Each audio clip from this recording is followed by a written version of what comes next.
Chapter 8 Red Light, Blue Light. G'day everyone, Rune here, and this is Chapter 8 of my What If Hub Survived story. If you're new to this story, click the link in the description below to be taken to the playlist. Now let's begin the next chapter. Hub looks up at the traffic lights and freezes. The intersection lights are all showing green. Before he can even begin to figure out what's going on, his ears are assaulted by the screech of tires, followed by the piercing boom of a crash and the screech of tearing metal. People around him begin to scream as the intersection becomes a disaster zone of crashed cars. He's broken out of his shock by Rock shouting, telling him that he just got an email. It might be an announcement about the traffic lights. Pulling the PET out of his pocket, he quickly jumps to his emails. The first thing he notices is that the email address is not from any official government or public safety agency. Opening it, he quickly gets his confirmation. The sender isn't even trying to hide their affiliation with World 3. They just came right out and said it. Then follows it up with the promise of a program for the car that will fix the current problem for 1 million zenny. This is obviously phishing. The problem isn't with the cars, it's with the traffic lights. At best, downloading the program does nothing. At worst, you're downloading a virus that gives World 3 a direct route to taking control of your car. His heart sinks as he hears people around him already talking about how they're going to afford the program, while others are already moving towards the meeting point listed in the email. Rockman says a few choice words about World 3's most recent scheme before telling Hub to jack him into the traffic light pole closest to him. Hub hesitates. They already got a slap on the wrist from what happened at Waterworks. If they try to meddle again, they might get in serious trouble. Hub tells him that they don't have time to worry about that. If they still haven't gotten an email from the NetBattler network, then they probably don't know what's going on yet. And the longer this goes on, the more people will get hurt. Not only from the car crashes, but from that World 3 program. Hub admits that he's right before jacking Rock into the traffic pole. Sure enough, the whole system is crawling with viruses. Rock looks around, taking in the situation. One path is lit blue, while the other is dark. There's a box in between the two paths, a prog anxiously pacing next to it. Rushing up to the prog, he asks what's going on. The prog looks at him, explaining that the box next to him is used for changing the traffic light colours. When the blue path is lit up, they just need to hit the switch and the light turns blue, same for when the red path is lit up. Normally, the paths alternate on their own, but World 3 unleashed a virus that disconnected the auto change. So the lights are stuck on blue and they have no idea what to do. They can't go to change the lights manually, there's too many viruses running around and they're not a fighter. Rock grins, telling the prog not to worry. He and his operator will get the lights fixed. With only one path lit up, Rock can only take that path. Heading down the blue path, he soon comes across an orb of glowing data floating above the metallic part of the path, connecting the blue path to an unlit red path. Reaching out to the orb, Rock finds his hand passing right through it. As it does so, the red path lights up. Surprised, Rock pulls his hand back and looks behind him to find the blue path dark. Curious, he puts his hand through the orb again. Sure enough, the red path darkens while the blue path lights up. Grinning, Rock jumps through the orb like a kid playing hopscotch, bringing the red path back on. Not missing a beat, he takes off down the path, busting any stray viruses that try to stop him. After a few minutes, he finds that he's made a full circle, arriving back at the platform with the switch from the red path. Rock grins as Hub tells him good job, giving a playful bow as he walks towards the switch box backwards. The heel of his foot catches on something, nearly sending him sprawling on his back, but he catches himself quickly and spins to flip the switch, hoping that no one noticed. Hub noticed. The moment the switch is flipped, the lights on Hub's side switch red, blocking off one half of the intersection. Not only allowing Hub to cross to blocked 1, but preventing any further accidents in this block. As fast as he can, Hub runs towards the city square. When he arrives, there's a small crowd surrounding someone in the center. Hub rushes up to the crowd, slightly out of breath from his run. Grabbing the nearest person, he tells them what the prog from the light pole told him. World 3 is causing the current situation. They orchestrated everything. That program they're selling probably doesn't do anything except give World 3 access to their car's operating system. The word quickly spreads through the crowd, and just as quickly as they had arrived, they leave. Hub bends over with his hands on his knees as he catches his breath, relieved that he was able to stop more people from buying that program. "You meddlesome brat!" Hub looks up and immediately straightens as he sees the woman in front of him. Hot pink hair tied into 2 pigtails, bright-colored clothes.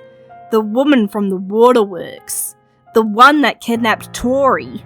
The woman glares at him, muttering a comment about how, between the brothers, she'd have expected the actually healthy one to be the one to oppose her. Having her plans meddled with by the brat that can't even go 2 weeks out of the hospital. That's insulting. Hub shifts his stance, glaring right back at the woman. "You know me?" The woman huffs, telling him that she studied the files on both brothers quite thoroughly. One brother born with a heart defect, the other born completely healthy. One twin lived most of his life sheltered in a hospital room, the other lived his life a delinquent. Hub snaps at her, telling her to not call his brother a delinquent. The woman rolls her eyes before grinning sadistically. She also read about their little school life. They've been quite busy making new friends. So sweet, but so sad when one of them suddenly disappears. Before Hub can say anything, the woman is walking away. Hub tries to go after her, but nearly falls over as his legs wobble. He stands for a few moments, slowly breathing in and out in order to slow his heart. Once it's beating at a normal pace, he straightens back up, looking down the path the woman had gone. What had she meant by that? As if in answer to his question, the PET beeps with an incoming call. Hub quickly answers, finding Mail on the other side. She's on the bus, but something is wrong. All of the traffic lights are green and they won't stop speeding up. If they don't slow down soon, they're definitely going to crash.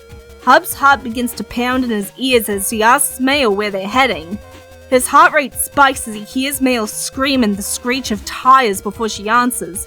The bus just passed Block 3 and is heading to Block 4. Hub tells her to hang on, he's on his way. With that, he hangs up. Hub begins to run to Block 4, only half listening to Hub's worried voice. The navvy tells him that his heart rate is getting too high. Hub needs to calm down, or Rock's going to need to send a medical alert to the hospital. Hub tells him that he'll work through breathing exercises once they're at the light pole. If they don't hurry, Mail and all the other people on that bus are done for. They reach the light post and Hub jacks Rockman in. The moment he's in the network, Rock tells Hub to sit down and work through his breathing. If he doesn't get his heart rate down by the time he's changed the lights, he's sending the medical alert. Hub tells him that he understands and to just get the lights changed.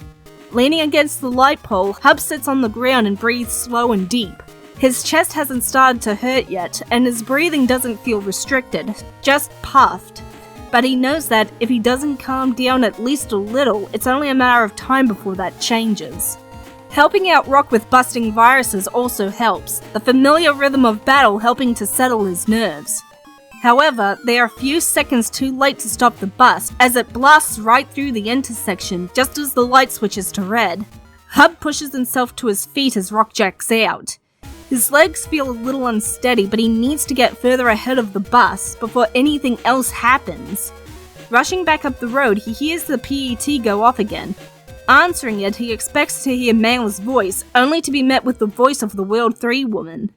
The woman snickers, asking if Hub is missing his little girlfriend. Hub grits his teeth, asking if she had something to say or just wanted to gloat about her handiwork. The woman huffs, telling Hub that she just thought he'd want to know about the virus she put in the bus's engine program. Hub's blood goes cold as he asks what she's talking about. The woman snickers, telling him that it's a little something she made just for the occasion. It makes the fuel run backwards, causing the ignited fuel to flow back into the main fuel tank. And when that ignites, well, she's sure he's seen an action movie at least once in his life. When will it activate? Who can say? But it will make some lovely fireworks for his girlfriend's final farewell. Before Hub can say anything back, the call ends with a click. Hub begins running again while asking Rockman if he heard all of that too. Rock tells him that he did. They need to get further ahead of the bus. If they do that, they'll have more time to switch the lights. Hub agrees, running to the next block. When he reaches the light pole, he jacks Rockman in again before sitting down to catch his breath. He needs to take breaks where he can get them. He won't be able to help anyone if he collapses. Not for the first time, Hub curses his heart that functions like a PC with a broken cooling system. When they activate the lights, they're once again too slow.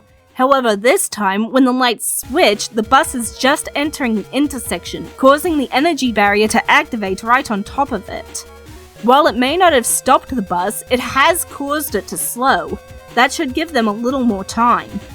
Rock tells him that it's heading towards the station block as Hub jacks him out.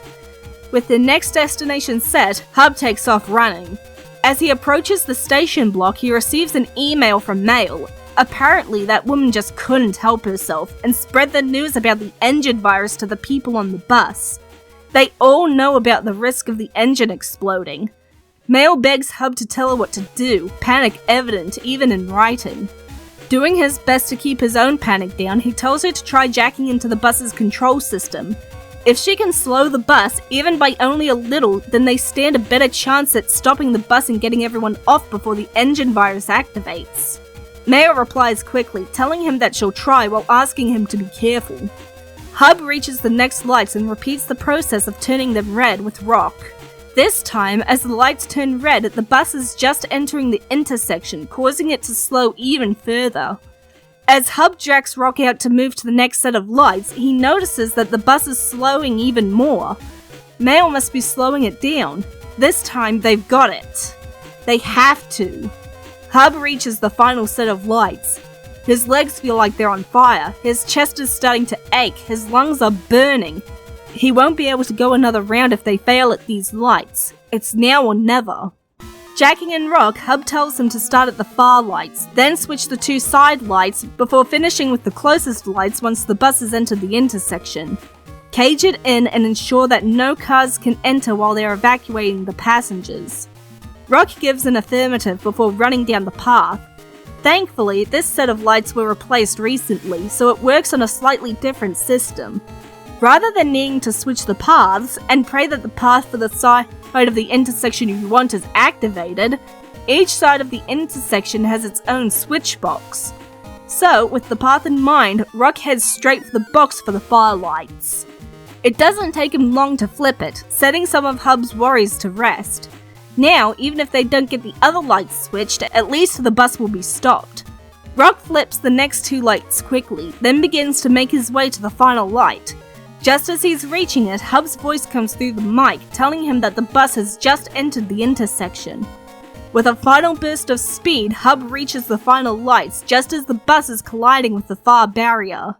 Seeing the bus completely stopped, Hub quickly jacks Rock out and begins to slowly make his way to the bus, his legs slightly shaking.